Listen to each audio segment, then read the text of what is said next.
Mixing with Mike, plugin of the week is the Plugin Alliance Brainworks Ampeg V4B. So this is an emulation of a reissue by Ampeg of their original V4B from 1971. It's a 100-watt all-tube amp head, and it's actually pretty amazing sounding. Great for, well, obviously designed for bass, and amazing for it. It will give you all that grit and wonderful body that you want, and there's so many tone shaping options that are available here that it's really amazing, just straight up. So let's kind of go over the interface here real quick, and then we'll dive into all of the settings. So I'm going to shut down the effects rack here. So this is the original amp head. You have two selections for input. Basically, the -15 will cut the input signal by -15. This was designed for more modern active electronics, from an actual bass put in there. So if you have something that's a high-level signal coming in, you could use that as an option. You have a gain control. This is a preamp gain, so you can overdrive the signal here. You have a bass setting. So the bass boost is set to 40 hertz. So it gives you, plus 13, minus 12, somewhere in that range. The mid-range has three selectable frequencies, 220, 800, and 3K. So you could choose between those to determine what kind of tone that you want to get there. And then you have the treble. And the treble setting also has some switches, and we'll get to the ultra low here in a second. But on its own, it's actually at 4K. So you got that 4K boost with it. Now, when you actually use the ultra low, what's interesting, the ultra low gives you this sort of it gives you this boost, sub boost, like at 40 hertz, but it's only by a couple dB. And the way that they make that work is by counter cutting like around 500 in the mid range. So if you have a very mid rangey bass, hitting that ultra low, especially when you have those basses where maybe they're playing up higher in the neck and you're missing all of the body, this is like an amazing go-to way of just kind of lifting in some low end. So it kind of cuts pretty significantly in that 500 range by 11 dB. So I'm not sure if that's sort of tilted all the way through. It definitely shifts the tone in kind of a cool way. And when you do the ultra high, it does a +7 boost at 8K. Now, the way that works, because when you think about that, that would sound just like really noisy and pick up all the ticky-tacky stuff. But for the most part, when you're feeding this into the speaker, you're driving through 12-inch or 15-inch drivers, those speakers, they're not going to be very efficient on the top end. So that boost is going to sound a whole lot different when you drive it through. And then the master is the main amp stage. So you can drive that as well. Now, when you go to open up the effects rack, you get a gate, a noise gate, which you can engage with a threshold and a range. So that's available to you. And then you have filters, which could be either pre amp stage, post amp stage, or off altogether, right? So you can have those. So that's just a low cut filter and a high cut filter here. So you can see that allows you to kind of tighten up the sound if you like. And again, each filter can be set pre or post the amplifier stage, and then there's an off switch that's there. Now, here's where it gets kind of cool. There's a couple of things here where you could drive the input gain, and this is and there's a power soak. So this allows you to drive more input signal to get more overdrive or distortion, and it basically counteracts whatever the original gain stage. So if you haven't gain staged your original recording, this allows you to adjust the input gain before you kind of get into the amplifier stage up here. And then there's a power soak. So the power soak is a way, and well, power soak essentially what it's doing is it's taking the output of the amplifier and bringing the overall gain down, so when it feeds into the speaker, you can actually overdrive or get a real heavy crunch sound on the amplifier, but actually then keep the actual volume on the cabinet lower. Now, that's not necessarily an issue here in terms of you could always just lower the output gain if you wanted to drive the amp here in a DAW.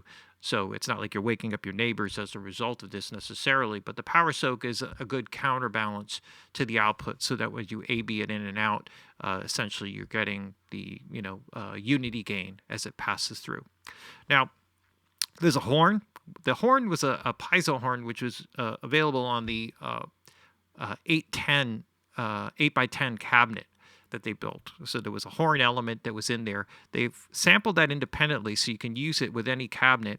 And then what they have here is 65 available cabinets from 4 by 10s, 8 by 10s, 1 by 15, which is more the flip top cabinet. And then there's a no recording chain, which allows you to bypass the whole cabinet stage altogether here and kind of go through it. So as you work through the different sounds here, there's a couple of ways you do it. If you do it auto, you could set the number of bars, like so every 2 bars it switches to the next cabinet, and you can audition that way. When you find one that you like, you could just stop it, or you could just sort of flip through as you kind of go along. So the auto switch, you would just put that on, and then it would flash and then kind of go through. If you want to take a look at the actual settings here, right, so you could see that this, what's going on here, it'll tell you what the cabinet was, right? So the whole thing, the microphone that was being used, and the preamp that was being used. And so as you toggle through the different settings, you could see those setups right there, right? So that's kind of cool. So what we'll do here is the way that I generally work this is, let's start with a relatively, flat positioning here with the amp, or the way it kind of loads up by default. If I want to overdrive it, I'll overdrive it and get into all of that stuff. But essentially what I want to do is I want to audition different settings, different setups and cabinets, and then I can kind of tweak from there, because each one of these is going to have a distinctive tonal character. Okay, so if I start to play here, oops, hold on, got a tom fill that's ringing through.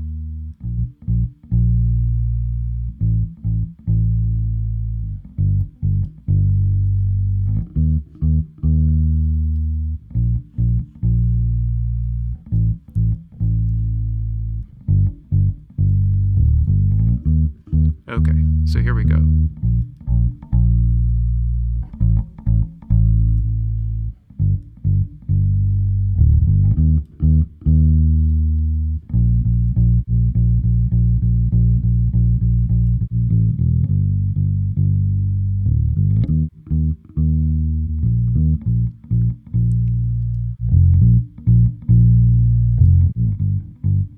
It's sometimes better to do this in context, like say with the drums. So maybe what I'll do is just do that.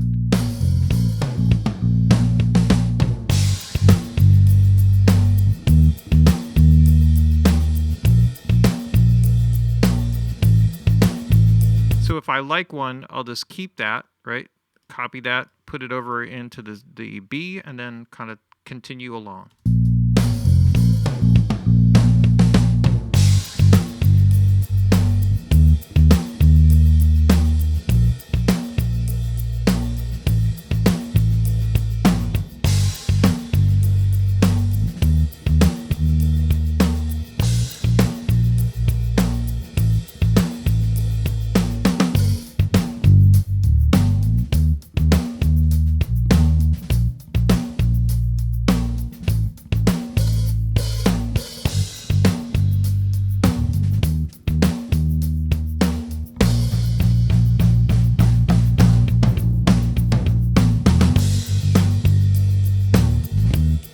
Or, I could, you get the basic idea here. I can kind of go through, let me push through to an 8 by 10.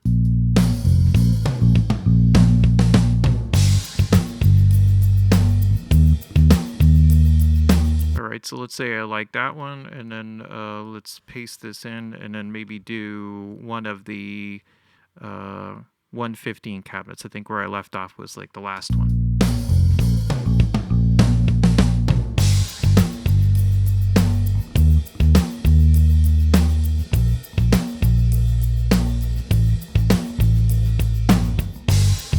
Now I can A, B, C, D them.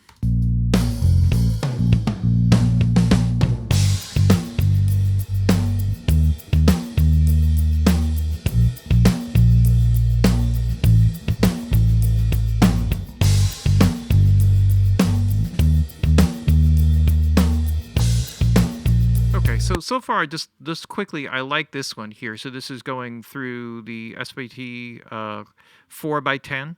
Okay, and then you could see, now if I take this off, I don't know if that, okay, for some reason I thought that showed the info. So you see the info here. So this is the Neumann CMV 563 and a ribbon mic, the AEA R84. So that's the basic. That's what won the shootout. So we had multiple mics on that one. We could also, if we wanted to put the horn in, we could hear that.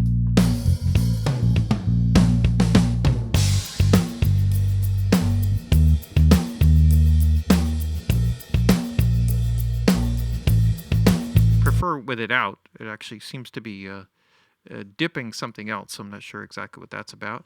Let's see here in context now if we start to play with some of the sounds. So here's what happens when you run the ultra low.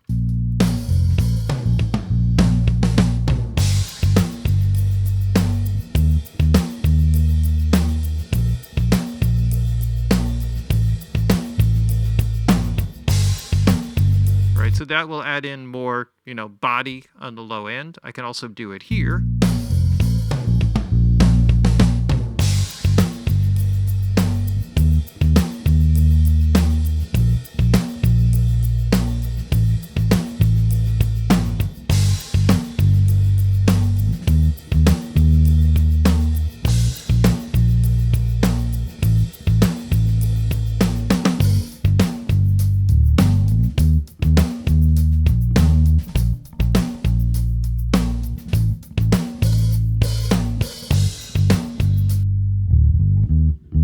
And if I wanted to drive it a bit more,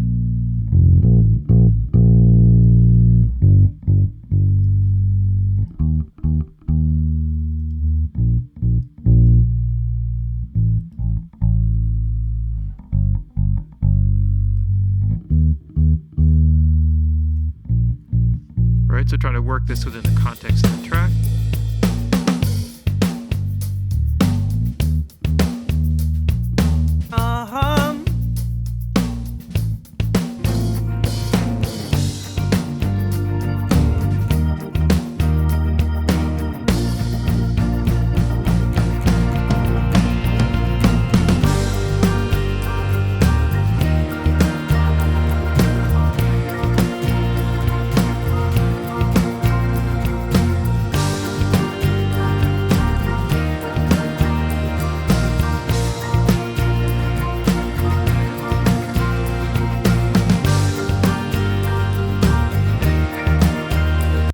So you can see how it really rounds out the sound, fills it out, and also gives you like a nice grit there. There's like the amazing thing, or the most amazing things about these Ampegs and the way that they work is that they bring in a distortion, a harmonic distortion, and of course with all the tubes and transformers and all the other stuff that's in there, you get this character where the sound doesn't disappear as you bring the speakers down lower, in spite of the fact that you got this warmth and body in it, right? And these frequency selections are very carefully selected, where when you want that sort of mid-range that really pops through in small speakers, that 800 hertz is kind of perfect. When you need a little bit more warmth and body, that 220 area is perfect for that. And if you want something where it's more like a bass solo or something like that, and you want a little more articulation in it, or if it's like something that's a very fast part, where there's a lot of movement and you want to hear that detail of that, then the 800 or 3K kind of leans more that way. And you can get more presence when you want to with the ultra high. But otherwise, it actually works incredibly effectively, just switching around the sound. And you could hear the different tonal characters that you can get from the different amps as you set it up. And dial and quickly go through them. And this is pretty much a procedure that I've used over and over again that just works real quick. Just kind of find a bunch of sounds in context with the track that kind of work, like 3 or 4 of them, and then ABCD them, see which one you like best, pick it, and kind of go with it. And it's really cool, great. And Dirk did an amazing job in terms of the recording and the different tone options and all of that stuff. Bass is not an easy instrument to record. And I know that from experience. Quite often it's just like thrown into a closet, during a tracking session or something, and that's sort of a nightmare scenario for getting a great bass sound. So there's a lot of great options here that are available to you now in native form. in the DAW as some of the stuff from the Plugin Alliance starts to peel away from UA. This one wasn't in the UA, so this is a brand new one, but it's a great one to add to the collection if you're collecting the Ampeg ones. The B15N is really amazing too. All right, that's it. Quick review of the Plugin Alliance Brainworks Ampeg V4B plugin of the week.